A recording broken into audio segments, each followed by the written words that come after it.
Okay, sige. Mag-recap muna tayo sa mga nangyari last Bible studies natin, no? Yung first 11 chapters natin or yung first 12 ay titignan natin dito. So, sa first 11 or 12 chapters ng pinag-aralan natin sa Book of Romans, ipinapaliwanag dito in full details kung ano ba ang ibig sabihin na kapag ang tao ay nailigtas or na-save or naka-receive ng salvation. At idiniscuss ni Paul in details kung papaano na-receive ng tao ang salvation. Di ba palagi niyang binibigyan ng emphasis yan, lagi niya pino-point out. Malinaw kung papaano natin na-receive ang salvation, papaano tayo na-justify, nagkaroon ng good standing sa harap ng Diyos. Di ba? We have been justified by God's grace through faith. Yan yung paulit-ulit na pinupunto ni Paul. So, yung miracle of salvation na to na na-receive ng bawat tao, na na-receive natin, malaki ang impact niyan sa araw-araw na pamumuhay ng isang tao. Sa araw-araw na pamumuhay natin, sa relasyon, ang unang-una, yung relasyon natin sa Diyos, yung upward relationship na tinatawag. Nakita natin yan last week, yung relasyon natin sa Diyos. Yan yung pinaka-importante at yan yung dapat na pinaka-obvious na makita sa isang tao na naka-receive ng salvation. Yung effect ng relationship natin sa ating Panginoon, sa ating Creator. So, once na na-receive natin ang salvation na yan, ang initial response natin, ano yung initial response natin sa chapter 12, verse 1? Present our bodies a living sacrifice, acceptable to God, which is our spiritual service of worship. Yan ang unang response natin sa mga nailigtas. So, hindi lang yan. Ano pa yung mga effect na nakita o naranasan ng isang taong naka-receive ng salvation? Next, yung number 2 is yung inward. Ito yung relasyon natin sa isa't isa, sa mga kapatid, sa mga fellow Christians, fellow believers. May impact yan. Pangatlo, yung ating relasyon sa ibang tao, sa mga non-Christians at pati na rin sa mga sabihin natin kaaway. So yan yung dapat na makita na magkaroon ng impact sa ating mga buhay once na na-receive natin yung salvation. So yan yung mga diniscuss ni Paul sa chapter 12. So after niyang i-discuss ng lahat ng yan, nag-focus naman si Paul dito sa magiging relasyon natin sa human government. Yung civic realm or yung ating gobyerno. So sige, tuloy natin. Ano nga ba yung responsibility ng isang Kristiyano sa society, sa gobyerno? Diba kung sinasabi ni Apostle Peter na tayo na mga na-save na, tayo ay mga aliens at mga strangers na dito dahil hindi ito yung ating totoong lugar. Kaya tinatawag niya tayo mga alien dito. So papaano tayo mamumuhay dito sa mundo na to na hindi ito yung totoo nating mundo? Na hindi paano tayo mamumuhay na hindi tayo kakainin ng mundo, na hindi tayo matatangay sa agos ng mundo. So dito ipipresent ni Paul yung dalawang basic principle para sagutin yung mga questions na yan. Yung una is kailangan kang mag-submit sa government authority. At yung pangalawa, yung pagbabayad ng buwis or yung taxes. So, yung commands na to, once na nagawa or ginawa ito ng isang Kristiyano, na-fulfill na niya yung kanyang obligation. Yun ang sinasabi ni Jesus Christ sa Matthew 22, na render to Caesar the things that are Caesar's and to God the things that are God. So, ito, yung ano ng chapter 30 natin, yung responsibility natin sa state, sa verses 1 to 7, yung ating relasyon sa ating mga sa kapwa, verses 8 to 10, at yung ating personal holiness sa verses 11 to 14. So, punta na tayo sa ating pag-aaral sa verse 1. So everyone must submit to governing authorities, for all authority comes from God, and those in positions of authority have been placed thereby by God. So kung titignan nyo, yung unang instruction or yung command ni Paul ay napakasimple. Everyone must submit to governing authorities. So kung titignan natin, napakaigsi, napakasimple. So itong command na to, applicable to sa lahat ng tao sa buong mundo. Kahit sa bansa ka pumunta, mapapasailalim ka sa authority ng leader ng bansa na yon. Ang ibig sabihin, yung principle na to ay nagre-reflect ng universal plan ng Diyos para sa tao kung papaano siya mamuhay at magkaroon ng relasyon sa kanyang state, sa kanyang namumuno sa kanya.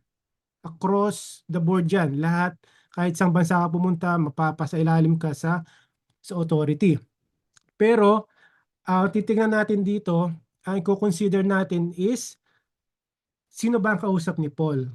Si Paul, ang direktang kausap niya at ang kanyang ina-address ay mga Kristiyano. Ang gustong sabihin ni Paul dito, ang Christianity at ang pagiging good citizen, laging magkasama yan. Ang question is, may ibang apostle pa ba na nagbibigay or nagtuturo ng ganitong katuruan? Si Peter, tingnan natin yung sinabi ni Peter. Naka-address din to sa mga chosen, sa mga elect, sa mga Christians na umalis or namuhay sa ibang parte ng mundo dahil sa persecution. Napunta sila dito sa Pontus, Galatia, Cappadocia, Asia, and Bithynia. So fast forward tayo sa chapter 2, ano ang kanyang sinasabi sa kanila, message sa kanila? Submit to every human authority. Ano ang dahilan ni Peter? Because of the Lord, whether to the emperor as the supreme authority or to governors as those sent out by him to punish those who do what is evil and praise those who do what is good. So malinaw no na hindi lang nag-iisa si Peter si Paul dito sa kanyang instructions na ibinibigay sa mga believers kung papaano mamuhay under a ruling government. So ano ba ang dahilan? Bakit ba kailangan tayo mag-submit sa human government? Importante ba yan? So makita natin yan dito sa verses 1 to 5 dito sa chapter 13 ng Romans. Ano ang reason bakit tayo kailangan mag-submit? For all authority comes from God, and those in positions of authority have been placed there by God. So galing sa Diyos ang authority at ang Diyos mismo ang naglagay sa kanila sa posisyon na yan. Pangalawa, bakit tayo kailangan magsumunod? So anyone who rebels against authority is rebelling against God. So resistance to government, ibig sabihin nagre-rebelde ka rin sa institution na ibinigay ng Diyos. Pangatlo, pag hindi ka sumunod, ano mangyayari? Punishment, condemnation. So maaaring hindi lang yan dito sa secular government, maaaring meron ka ring punishment sa Diyos. Pang-apat, ano ang purpose? Bakit tayo kailangan sumunod? Nire-restrain or pinipigilan ng government ang kasamaan. Dahil isipin nyo, Kung walang gobyerno, kung walang mga police forces, walang mga sundalo, isipin nyo kung gaano kagulo ang isang bansa. Walang kinikilalang batas, walang iniisip na consequences na magagawin nila. Lahat ng masasamang tao, kung gusto lang magnakaw, magnanakaw. Kung gusto mang-rape, mangre-rape. Kung gusto pumatay, papatay ng walang consequences. So, kung ang government ay masama or mabuti, corrupt or hindi, in a way, nagre-restrain pa rin sila ng kasamaan. Panglima, government serves to promote good or ini-encourage niya yung paggawa ng mabuti. Di ba? Do what is right and they will honor you. The authorities are God's servants sent for good.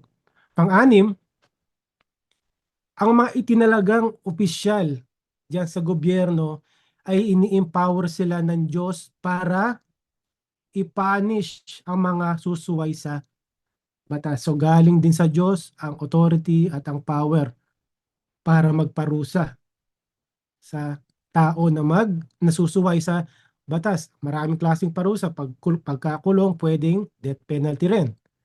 At pangpito, government should be obeyed for conscience sake, to keep a clear conscience. So yan yung reasons na ibinigay ni Paul dito kung bakit importante na magsumunod tayo sa human government. So ang logic ni Paul dito sa obedience or pagsasubmit, hindi niya ikino-consider dito yung official. Kung ang official ba ay godly, competent ba yan, magaling ba yan, or qualified ba yan. Walang sinabi si Paul dito. Ang sinabi lang niya, mag-submit kayo sa authority dahil ang authority na yan ay may basbas ng Diyos. Galing sa Diyos ang authority na ibinigay sa mga tao na yan. At saka may ano yan, nasa sovereign plan din ng ating Panginoon kung bakit inupo ang mga tao na yan. Masama man yan or mabuti ang ginagawa sa bansa nila. So parang ang hirap isipin no, na ang isang magulong bansa, pinili pala ng Diyos yung mga nakaupo dyan. Kahit puro korap yung nakaupo, di ba? Pero tingnan natin, balikan natin yung time ni Paul. Marami sa mga leaders napunta sa posisyon dahil lang sa dugo, dugo, di ba? Parang hereditary. Nandito na yung lolo ko, natural, yung tatay ko pupunta dyan, pagkatapos ng tatay ko, ako na yung upo dyan. Marami naman na naupo sa posisyon sa time ni Paul ay base sa nepotismo, di ba? Ano sa atin yan, mga nepo babies. Dahil kamag-anak, dapat hindi mawala sa pamilya natin yung posisyon na to, yung pagiging mayor, congressman. Marami na upo dyan dahil sa connection dito sa time nila Paul. So walang kinalaman yung kanilang qualification sa pagkakaupo nila sa posisyon. So kung meron man na magrereklamo dito sa mga namumuno sa kanila, dapat unang nagreklamo dito sila Paul, di ba? Sa time nila. Dahil karamihan sa mga naging leader na napa-under sila ay mga ungodly, incompetent. Sila dapat ang magreklamo ng magreklamo. Hindi tayo sa panahon natin ngayon. Maaaring hindi natin nagustuhan yung mga nanalo sa eleksyon or yung direction na gustong puntahan ng leader na yon para sa bansa natin or dun sa probinsya natin. Pero hindi natin mababago na may kamay ang Diyos dyan sa mga nangyayari. So madali. Si Paul, ito, madali. Isipin ng iba, madaling magbigay ng instruction na sumunod. Pero naranasan nyo ba yan? Naranasan ba ni Paul yan? So naranasan ni Paul yan, di ba? Kung babalikan natin yung sa Acts chapter 16, di ba? Yung slave girl na possessed ng evil spirit na nakakapag-predict siya ng future. Inakusahan sila na sila ni Silas na sinusuway nila yung Roman law. Ano ginawa sa kanila? Walang ebidensya, accusations lang. Pero ano ginawa sa kanila? Binugbog sila, tinapon sila sa preso, inilagay sila sa kulungan sa Philippine. Di ba? Yun yung, yung inano yung paa nila parehas. Yung pinaghiwalay para in-stretch yung paa nila tapos inilak. So ito yung naranasan ni Paul at ni Silas. Pero ano ginawa nila? Nagreklamo ba sila? Umapila ba sila? Minura ba nila yung mga officers? So walang nakalagay sa scripture na ganun ang ginawa nila, di ba? Nag-submit sila sa authority. Buong gabi, nag-stay sila ng buong gabi doon sa kulungan. At ano ginagawa nila, di ba? Kumakanta sila, nagdadasal, at nagkaroon ng miracle na pinakawalan sila ng angel ng Panginoon.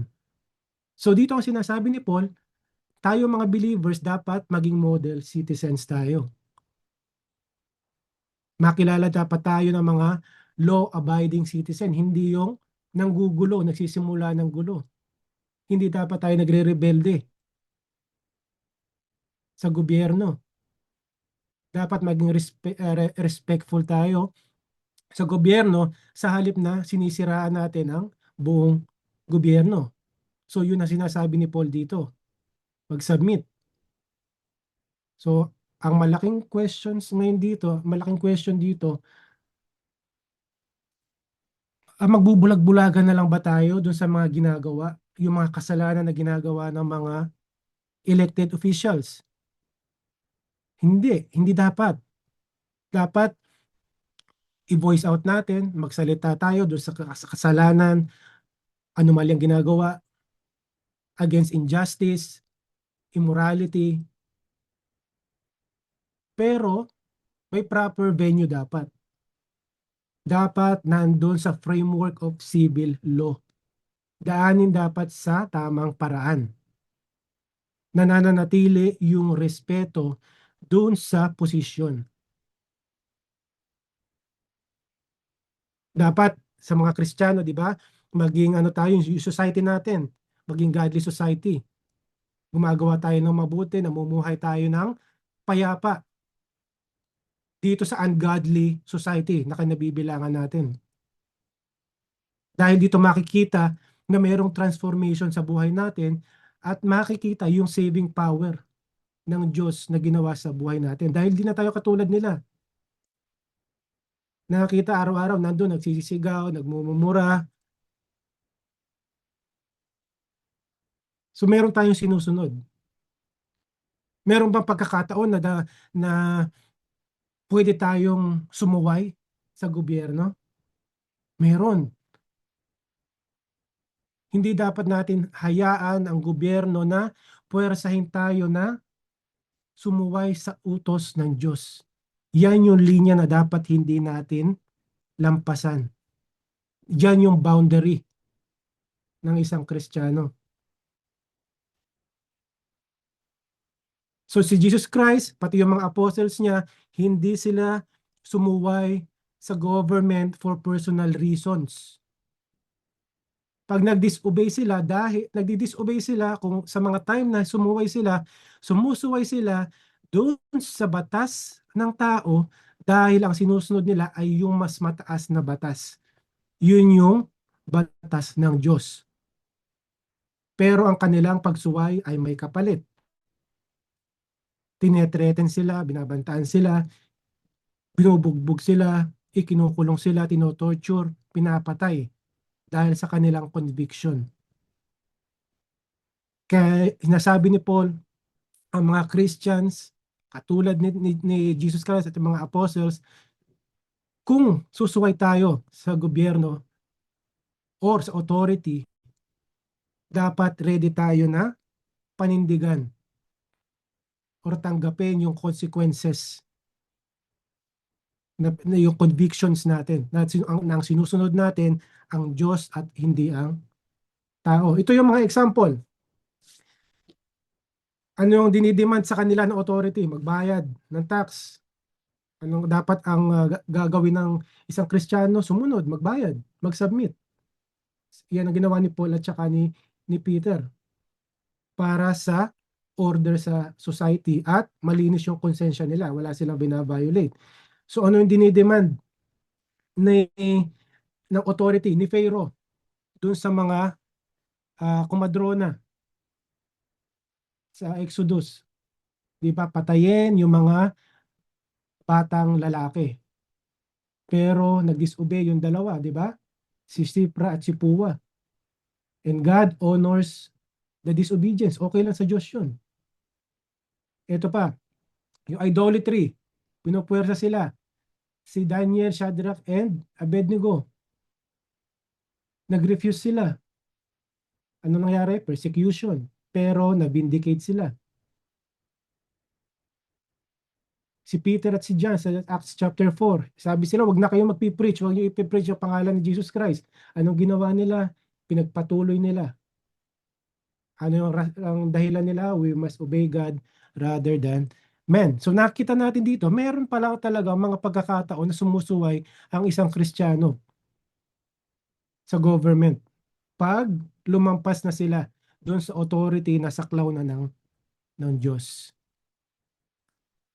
Okay, pangalawa, sa verse 2, anyone who rebels against authority is rebelling against what God has instituted and they will be punished. So dito, yan yung natural consequences ng disobedience. Punishment or condemnation and judgment. So verses 3 and 4. Ito naman is yung parang principle.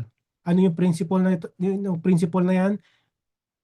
Those who exercise authority properly sa mga elected officials, kung ginagawa nila ng tama at ini-implement nila ng tama ang kanilang authority, ano dapat yan? Makita sa kanila. Punishing evil and rewarding the good. Strike fear in people who are doing good. Yan yun. If you are doing wrong, of course, you should be afraid for they have the power to punish you. O yung pagre-reward naman, rewarding good. Do what is right and they will honor you. So yan dapat ang ginagawa ng gobyerno. Hindi dapat sa ibang gobyerno kasi 'di ba ang nabibigyan pa ng reward yung masasama at nagsasuffer pa yung mga law-abiding citizen. Sa ibang translation, rulers must bear the sword. Pero dito ang kinuha kong translation is yung NLT. Dahil dito sinasabi, for they have the power to punish you. Kasi pag sinabing rulers must bear the sword, ibig sabihin mayroon silang kapangyarihan para parusahan or even ibigay ang capital punishment, death penalty sa isang tao. So bakit binigyan ng kapangyarihan ang gobyerno? So in-establish ng Diyos ang government dahil ano ang kondisyon ng tao? Romans 3, for all have sinned and fall short of the glory of God. Ano ang kondisyon ng tao, di ba? Sa Romans 1, 2, depraved. Ginagawa nila ang gusto nilang gawin. Lahat ng kasamaan, di ba? Kaya nagkaroon ng government dahil ang tao ay likas na makasalanan. So dapat mayroong authority na magkocontrol dito sa mga tao. So ibinigay ng Diyos yung sword na to o yung power para magparusa para ma-maintain ang peace and order. So kahit hindi ka respeto yung tao dun sa office na yon, mayor, congressman, presidente, okay lang. Huwag mo respetuhin ng tao pero dapat ang respeto ay nandun sa office, hindi dun sa tao. Dahil ang gobyerno ay itinalaga ng Diyos. So yan yung main purpose ng state or ng government. Restraining the evil at yung promoting of good. So verse 5, so you must submit to them. Sabi ni Paul, kailangan kayo mag-submit ngayon. Sinabi ko na sa inyo, verse 1 to 4. You must submit to them, not only to avoid punishment, but also to keep a clear conscience para malinis ang konsensya nyo.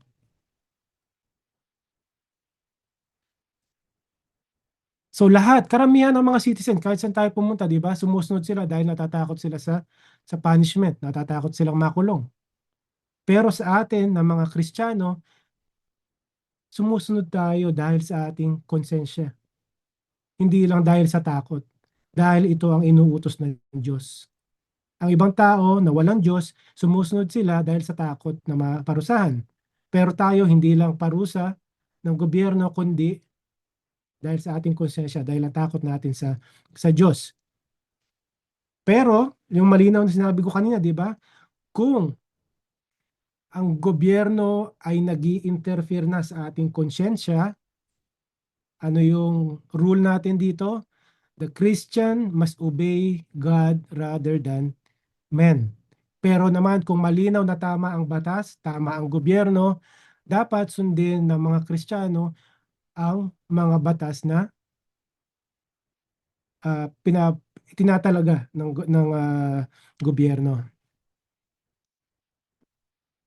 So sa verse 6, ito, yung role natin, ano, bakit ba tayo, pag nag-submit tayo, ano yung mga gagawin dapat natin?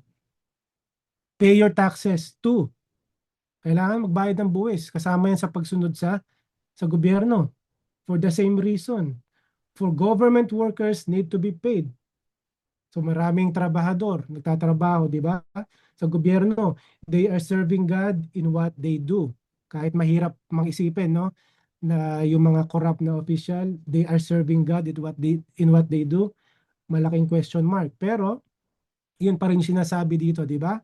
Give to everyone what you owe them. Mga obligasyon, mga pagkakautang. Ano yung mga yan? Give everyone what you owe them. Ano yung mga yan? Pay your taxes and government fees or yung tolls to those who collect them, and give respect and honor to those who are in authority. So nakikita natin dito, di ba? Parang nagwo-work ang isang gobyerno katulad nung time ng mga Israelites, di ba? Dun sa temple. Meron silang tithing. Yung tithing na yun ay considered na taxation sa time nila. At yung mga ibinibigay na tithes na yon, maging monetary man yan, or yung galing sa kanilang mga ani, mga prutas, mga grains, yan ay ginagamit ng mga priest para sa kanilang mga festivals. So yan ang nagpapaikot sa economy ng Israel. So sa time natin ngayon, ganun din, yung mga tax na ibinabayad natin ng mga citizens, yun ang nagpapagalaw ng economy ng bansa. Dahil kung walang pondo ang bansa, paano niya magagawa ang mga infrastructure na yan, yung kuryente, ilaw, tubig, daan, mga projects. So lahat ng yan ay nanggagaling sa tax. Kaya sinasabi dito na kung magsasamit tayo sa authority, dapat magbayad tayo ng tax para sa sahod ng mga empleyado. So kaya sabi dito sa verse 7, give everyone what you owe them, in context with submitting to government. Dahil ang hindi pagbabayad ng tax sa atin, di ba sa Pilipinas, makakasuhan ka pag hindi ka nagbayad, tax evasion. Utang mo yun sa gobyerno. Kaya sabi dito, give everyone what you owe them, yung pagkakautang mo sa gobyerno. Pay your taxes, mga government fees. So yan yung sinasabi dito ni Paul. So, parang ang hirap isipin, no, na magagawa ba, o sa atin sa Pilipinas, di ba, wag na tayong lumayo. Hindi naman nagagawa ng mga elected officials natin yung mga trabaho nila. Dahil makita natin sa social media, puro mga bilyonaryo ang mga politiko, di ba? Yung mga projects nila, ang daming ghost projects. Parang hirap isipin na pinapayagan ng Diyos yung mga ganyang klase ng corruption. So hindi tayo nag-agree, no? Hindi man tayo nag-agree kung ano man ang ginagawa ng gobyerno doon sa tax na binabayad natin, pero may plano ang Diyos para sa ating mga Kristiyano. We look in the future, yung brighter side, kung ano yung perspective ng Diyos. Okay? So, ang question ngayon is parang sinusuportahan ba ng Diyos ang masamang gobyerno?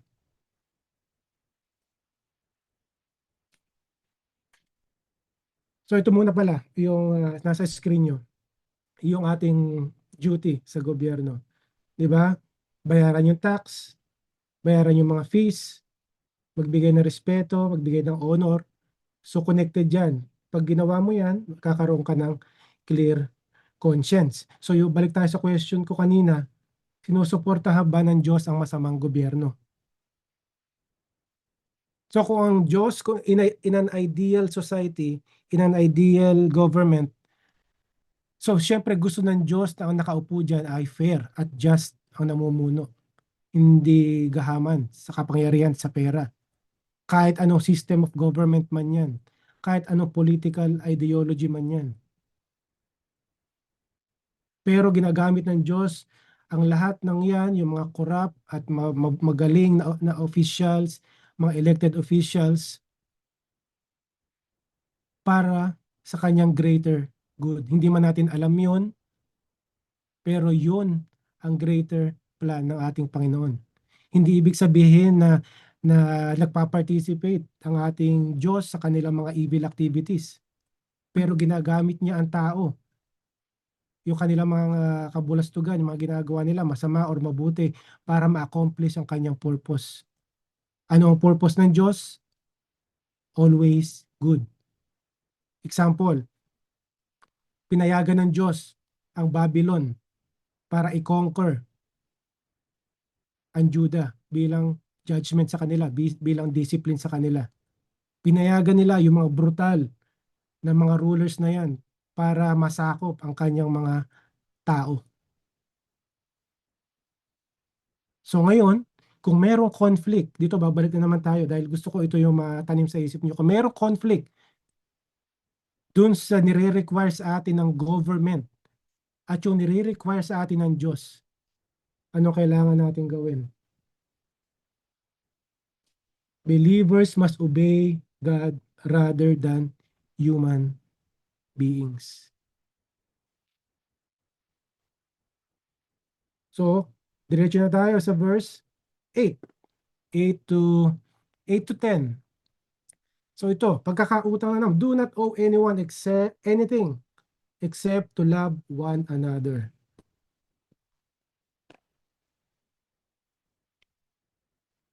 So dito, i-contrast natin yung obligation, di ba? Yung obligation natin ng mga Kristiyano. Yung finite debt, ibig sabihin, ito kaya natin bayaran to. Taxes, duties, loans. Yan, pwede yan. Anong karakteristik nitong utang na to? Pwede natin siya i-measure, i-gauge. Kung magkano yan, alam natin kung magkano yan. Ano yung goal? Dapat ang isang Kristiyano bayaran ng buo at on time. Kaya sinabi, oh no man. Wala ka dapat pagkakautang kahit kanino.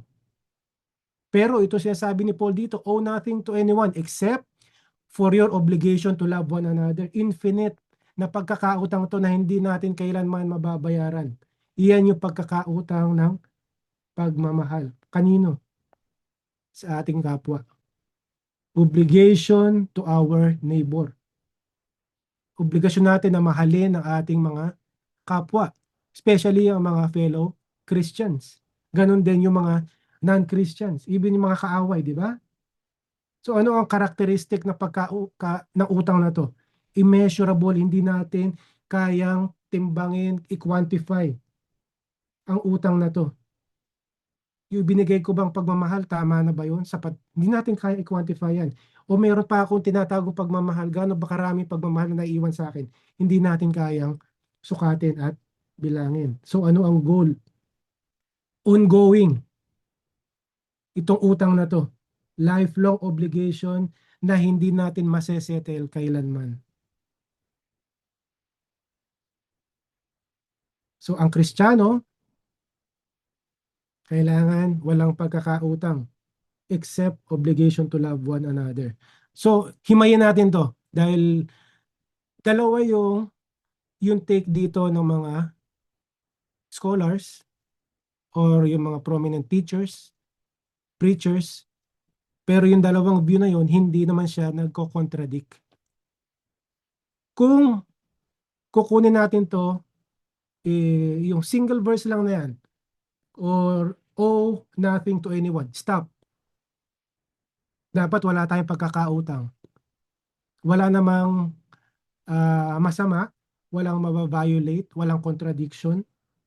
Hindi ka matatawag na heretic o nagtuturo ng mali pag sinunod mo to. Ano ba yung masama? Ano ba yung implication pag sinunod mo to? Wala ka dapat pagkakautang. Wala, di ba? Mas mabuti nga yun. Wala kang pagkakautang. So, advantage yan. Hindi lang para sa mga Christians, kundi sa kahit sa mga non-Christians. Kung wala kang pagkakautang, wala kang obligasyon na dapat bayaran. Pero, kung titingnan natin yung context sa pinag-aaralan natin na to, submission to authority, paying taxes, paying fees, paying tolls, respect. So, nagdiretso yan, nagtuloy yan dito sa verse 8. Owe nothing to anyone. Kasi kanina, di ba? Ano ba yung kanina? Balikan natin.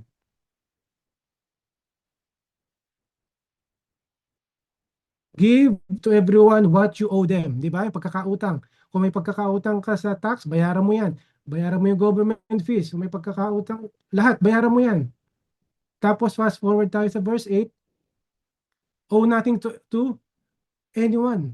Yung mga previously na sinabi ni Paul, except, may exception, your obligation to love one another. Bakit? If you love your neighbor, you will fulfill the requirements of God's law. So ngayon, yung mga nag-take nito na literally, yung sinunod nila dahil sa kanilang conviction na sa kanila, hindi maganda para sa kanila kasalanan yung maraming utang ng isang Kristiyano. Isa na dyan si Charles Spurgeon, isang magaling na preacher sa UK dati. So sa conviction niya, hindi siya dapat nangungutang or magkaroon ng personal na utang na hindi niya kayang bayaran. Kaya hindi siya nagkaroon ng utang. Pero hindi naman sinasabi sa scripture na hindi na masama ang mangutang. Wala rin sinabi sa scripture nun, di ba? Kaso ang main point dito, kung talaga naman kailangan, necessary na ikaw ay mangutang, kailangan mong bayaran yung inutang mo within specified period of time at kailangan buo. Hindi gina-justify ng scripture, walang sinasabi sa scripture na mangungutang ang isang Kristiyano para sa luho. Unnecessary things. Mangungutang dahil gusto kong mag-upgrade ng iPhone 17. Meron pa siyang mga pending na utang. Ibig sabihin, hindi mo kayang bayaran. Mababaon ka sa utang. Hindi gina-justify ng scripture yun. Pwede kang manghiram, kaso kung hihiram ka, siguraduhin mo na ito ay necessity. May paggagamitan ng tama at mababayaran ng ayon sa terms and conditions. So yan lang naman yung dalawang view dito sa verse 8 na to, yung owe nothing to anyone.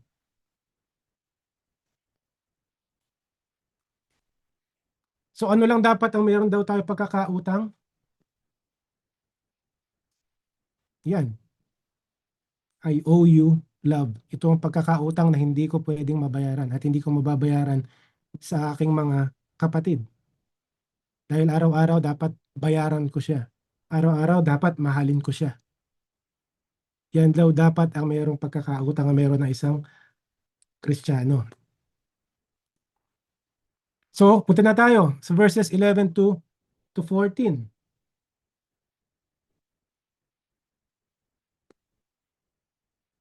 So, this is all the more urgent. May mga urgent matters na gustong sabihin si Paul. For you know how late it is. The time is running out. Kasi related na to sa end times eschatology na to eh. Yung pagdating ni Jesus Christ, yung second coming. Kaya anuhin nyo yung isip nyo na ang topic naman dito ni Paul ay yung second coming ni Jesus Christ, no? This is all the more urgent, for you know how late it is. The time is running out. Wake up. Sabi ni Paul, wake up, for our salvation is nearer now that we went first believe. So doon muna tayo sa 11. Baka tatanong kayo, bakit sinasabi ni Paul, wake up, for our salvation is, hindi ba save na tayo? So tandaan nyo, may tatlong parte ang ating salvation. Una, justification. Past. Na-justify na tayo sa harap ng Diyos. Hindi na tayo kaaway, hindi na tayo nagre-rebelde sa Diyos. Mga anak na tayo ng Diyos. May relasyon na tayo ngayon sa ating Diyos. Justification, past. Present, sanctification. Araw-araw, binabago tayo ng Diyos. Inaalis sa atin yung mga mali or yung masamang gawain natin, masamang pag-iisip natin, yung bad attitudes natin. Unti-unti tayong binabago hanggang ma-reach natin yung level ni Jesus Christ. Perfection. Pero yan ay hindi natin ma-attain dito sa lupa. Ma-attain lang natin yan once na tayo ay nakawala sa katawan natin, pag namatay tayo, or pag dumating si Jesus Christ. And pangatlo, the stage of salvation is yung glorification. Justification past, sanctification present, glorification is the final. Ito yung gustong ipahatid ni Paul dito. Wake up, for our salvation is nearer now than we first believed. Glorification is the final stage of our salvation. Ibibigay sa atin ang glorified body, makakasama natin ang ating Panginoon, makakapag-commune tayo sa Kanya, makakaharap tayo sa Diyos. Dahil once na nandito pa tayo sa sinful body natin, hindi tayo makakaharap sa Diyos. Kaya kailangan natin ng glorified body na meron si Jesus Christ para makaharap tayo sa Diyos. So yan sinasabi ni Paul dito. So the night is almost gone. The day of salvation will soon be here. Ito na yon. So remove your dark deeds and dirty clothes. Ano yung mga dark deeds na yan? Masamang gawain. Alisin nyo na yan. So, kayong mga Kristiyano, kayong mga gumagawa pa rin ng mga kasamaan. Ayun, may conviction kayo pero parang hindi nyo mapawalan. Di ba? Sabi nga ni Paul sa chapter 7, yung mga gusto kong gawin, hindi ko nagagawa. Pero yung mga ayaw kong gawin, nagagawa ko. Sabi ni Paul, magkaroon kayo ng conscious effort. Paano yung gagawin yan? Babad ka sa salita ng Diyos. Remove your dark deeds and your dirty clothes. Alisin mo na yan. And put on the shining armor of right living. Anong dahilan? Bakit? 13. Because we belong to the day. We must live decent lives para makita ng lahat ng tao. Alisin mo na yung masamang ugali mo. Yung mga maruming damit mo, itapon mo na yan. Ang isuot mong damit ngayon, yung shining armor of right living, para makita dahil nandun na tayo sa araw na to.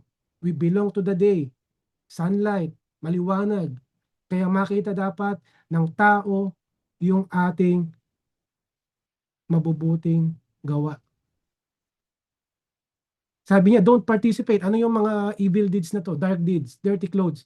Don't participate in darkness, wild parties, drunkenness, sexual promiscuity or sexual immorality, and immoral living. Huwag ka na makipag-away. Huwag ka na magselos. Huwag kang mainggit. Sa halip, ano sabi sa 14? Clothe yourself with the presence of the Lord Jesus Christ.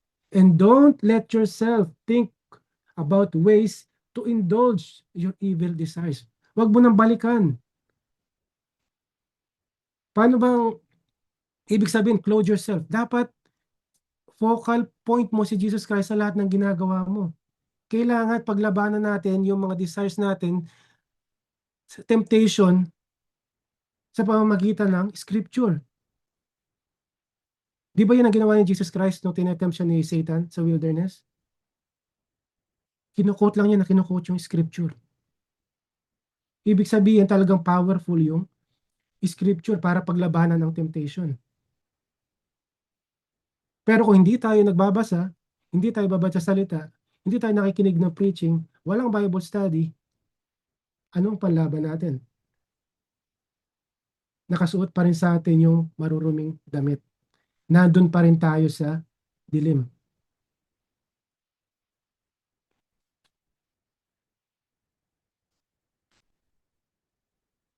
Ito na yun eh. Isasabi ni Paul, nandito na yung transition.